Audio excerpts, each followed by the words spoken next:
Ninong at Nina po. Tandaan niyo yung mga magkaroon ninong at Nina ha. Kapalit-palit na mga yan. May piro na.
Constituents.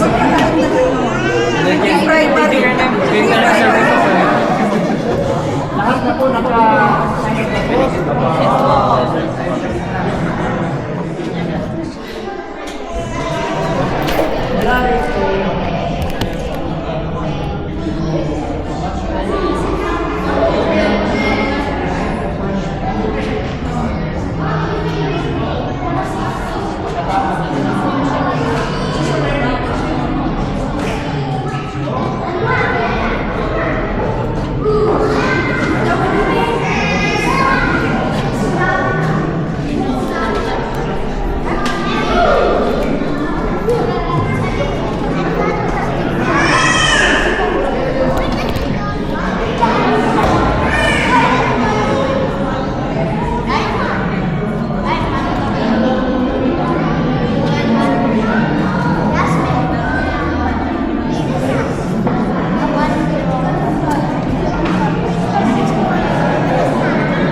A reading from the letter of St. Paul to Romans. You cannot have forgotten that all of us, when we were baptized into Christ Jesus, were baptized into His death. So by our baptism into His death, we were buried with Him, so that as Christ was raised from the dead by the Father's glorious power, we too should begin living a new life. If we have been joined to Him by dying a death like His, so we shall live by a resurrection like His. This is the word of the Lord. Responsorial Psalm. The Lord is my shepherd, there is nothing I shall want. The Lord is my shepherd, there is nothing I shall want. The Lord is my shepherd, there is nothing I shall want. Fresh and green are the pastures, where He gives me repose. Near restful waters He leads me, to revive my drooping spirit. Response. The Lord is my shepherd, there is nothing I shall want. He guides me along the right path, He is true to His name. If I should walk in the valley of darkness, no evil would I fear. You are there with your crook and your staff. With this, you give me comfort. Response. The Lord is my shepherd, there is nothing I shall want. You have prepared a banquet for me in the sight of my foes. My head you have anointed with oil, my cup is overflowing. Response. The Lord is my shepherd, there is nothing I shall want. Surely goodness and kindness shall follow me all the days of my life. In the Lord's own house. Please all stand.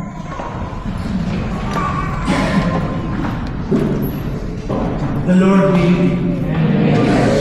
A reading from the Holy Gospel according to Mark.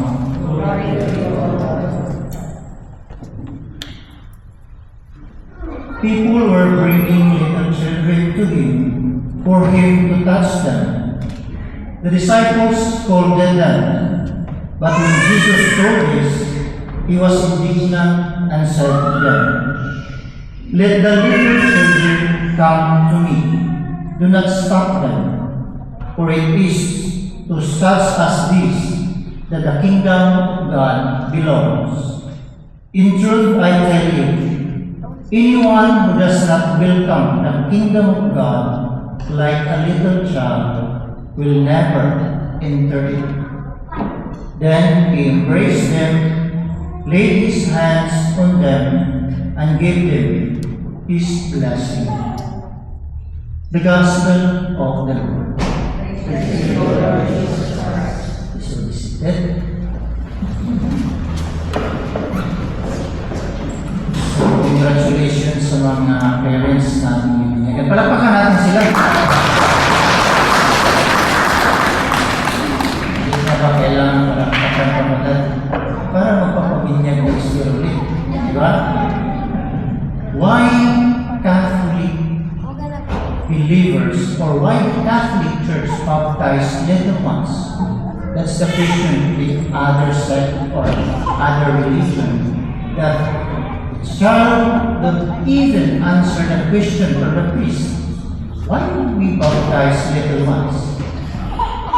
Because we believe, as a Catholic, we believe that we have this so-called inherited sins or the original sin from our parents, our foreparents, yung mga ninuno natin. Because there are two kinds of sin, original sin and actual sin. Yes, the child does not have yet actual sin, but we have the so-called original sin. That is why only baptism can cleanse this kind of sin sa mga batang musmos o sa mga bata. So what is the responsibility of the parents for their children? We all know, parents, you know the responsibility to your children. Basic. Give them food, shelter, and education. But as a Catholic believer, parents must be the first teacher of our Catholic faith. Sa inyo talaga magsimula ang pananampalataya ng mga bata.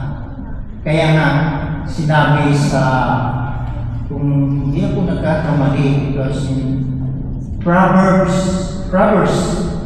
chapter 22, verse 6, "Turn up your child in the way he should go, and when he is old, he will not depart from it."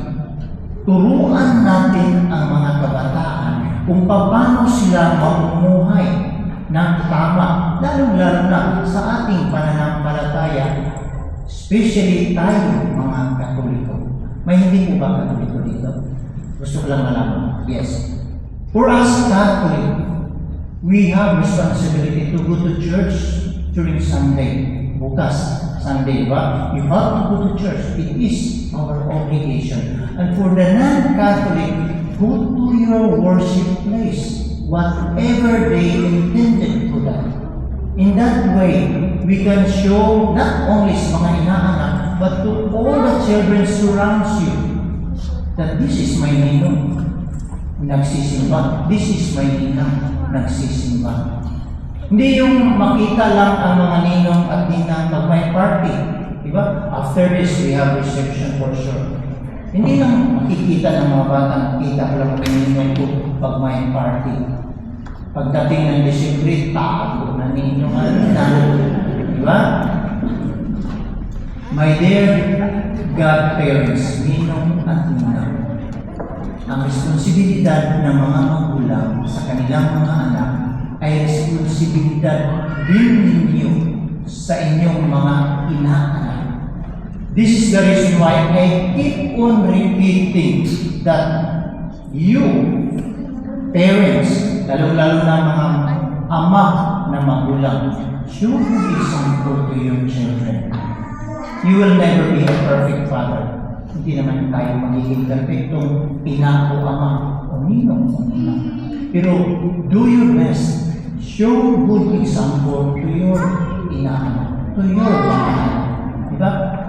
Yung sinasabi kong, teach your children what you say must be seen also of what you are doing.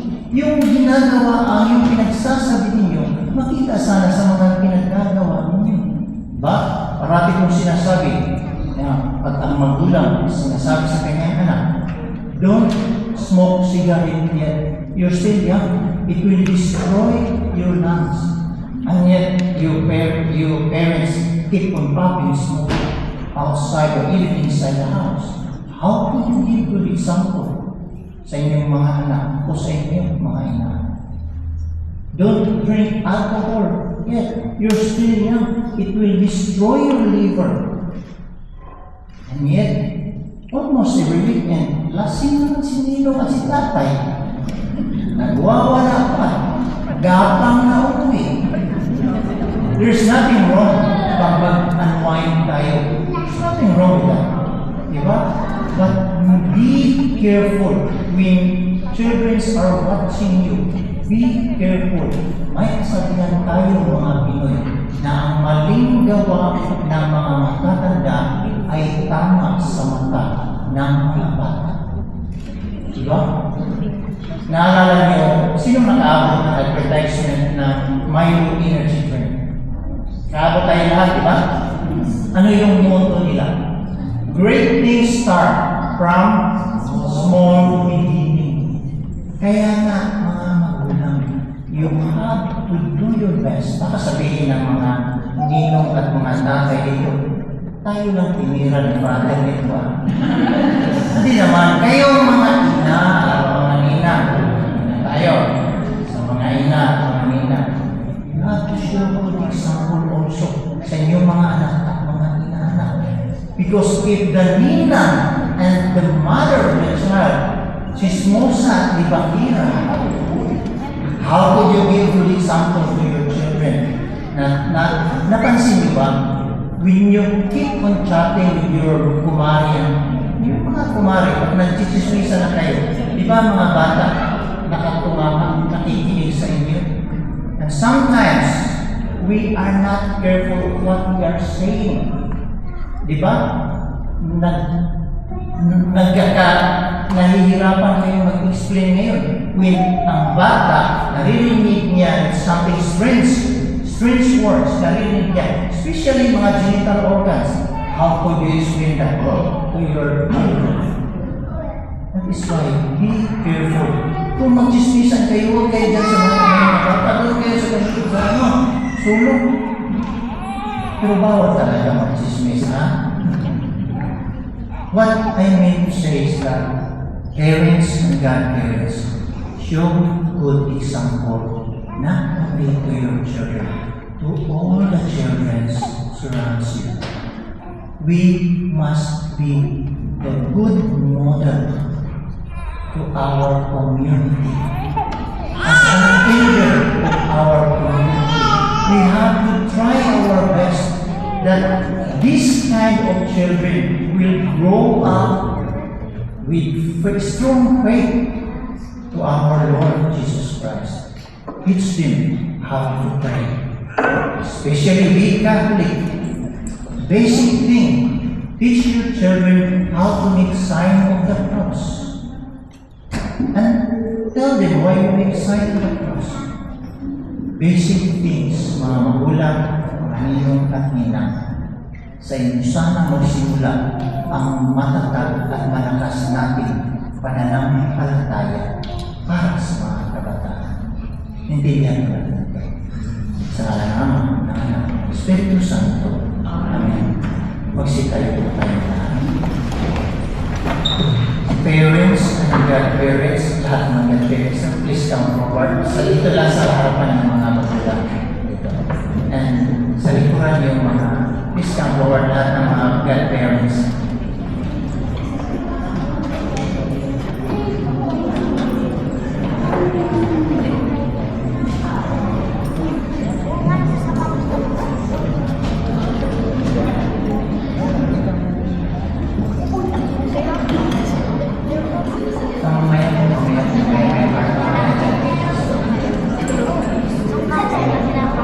My dear brothers and sisters, let us ask our Lord Jesus Christ to look lovingly on these children who is about to be baptized, and their parents and godparents, and all the baptized. Let our response be, Lord, hear our prayer. By the mystery of your death and resurrection, baptize this child in life and give them the new life of baptism and welcome them into your holy church. Let us pray. Lord, hear our prayer. Through baptism and confirmation, make them your faithful follower and a witness to your gospel. Let us pray. Let them, by a holy life, to the joys of God's kingdom. Let us pray. Make the lives of their parents and godparents a good example of faith that inspired these children. Let us pray. Keep their families always in your love.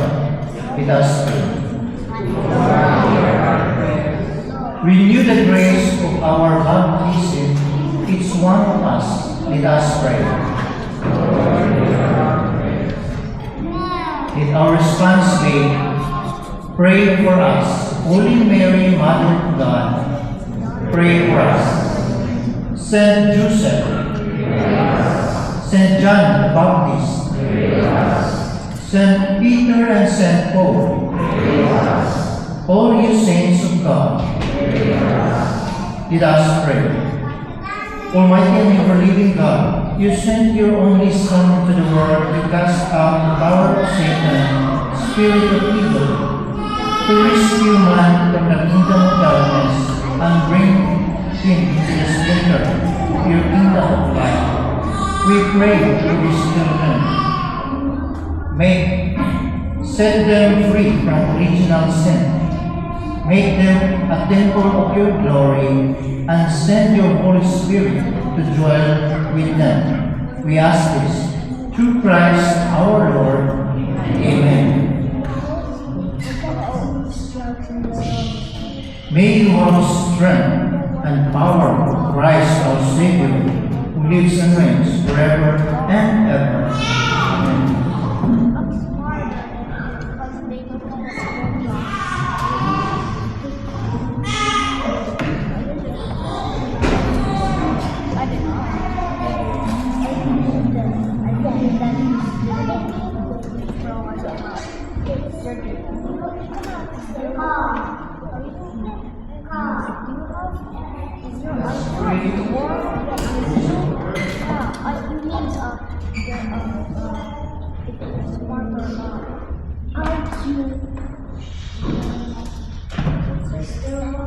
Our responsibility, blessed be God. Blessed be God.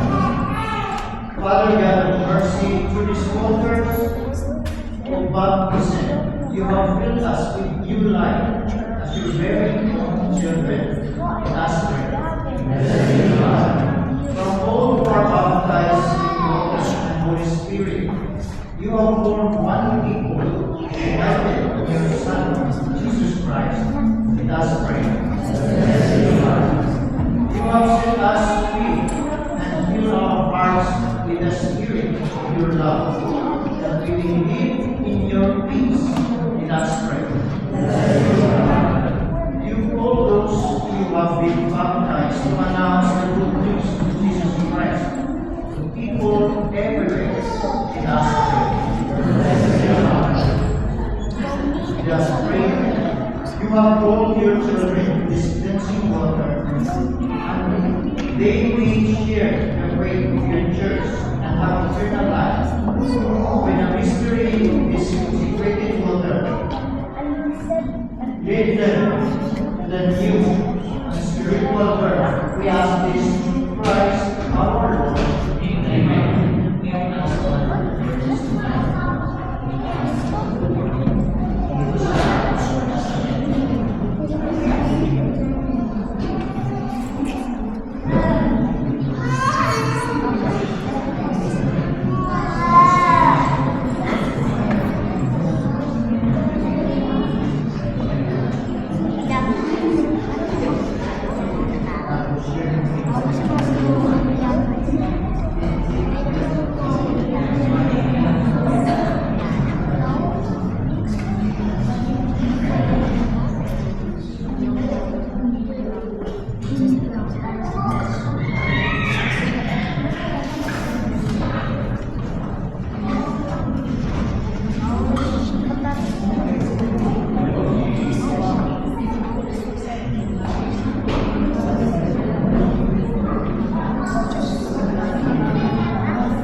Kandila lang sa tinatawag ng simbahan. Dear parents and godparents, you have come here to present this child for baptism by water and Holy Spirit to receive the gift of new life from God, who is love. On your part, you must make it your constant care to bring them up in the practice of faith.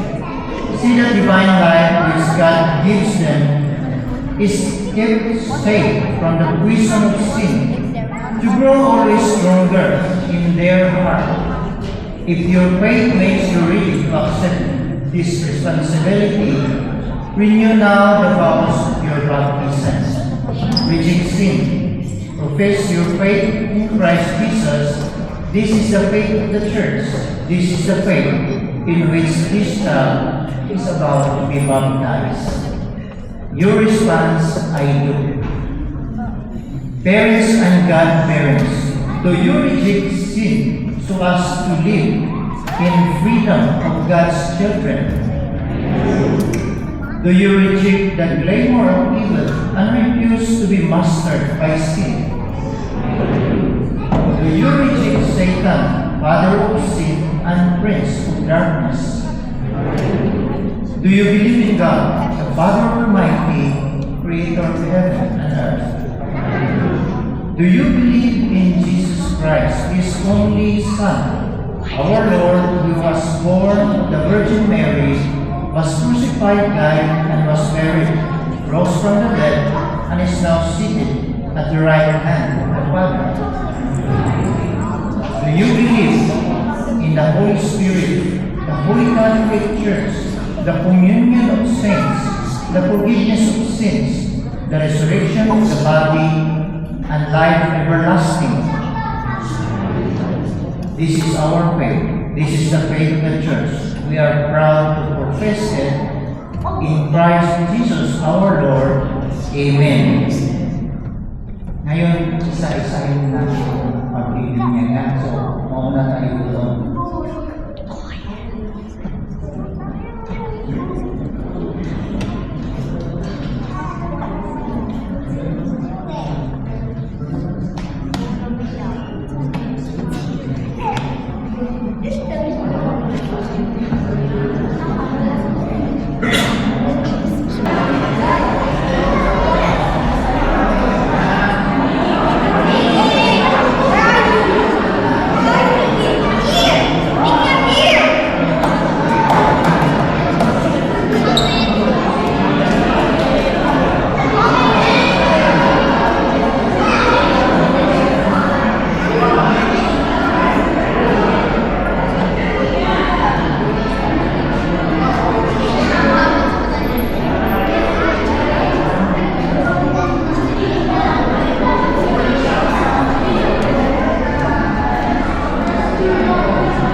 1,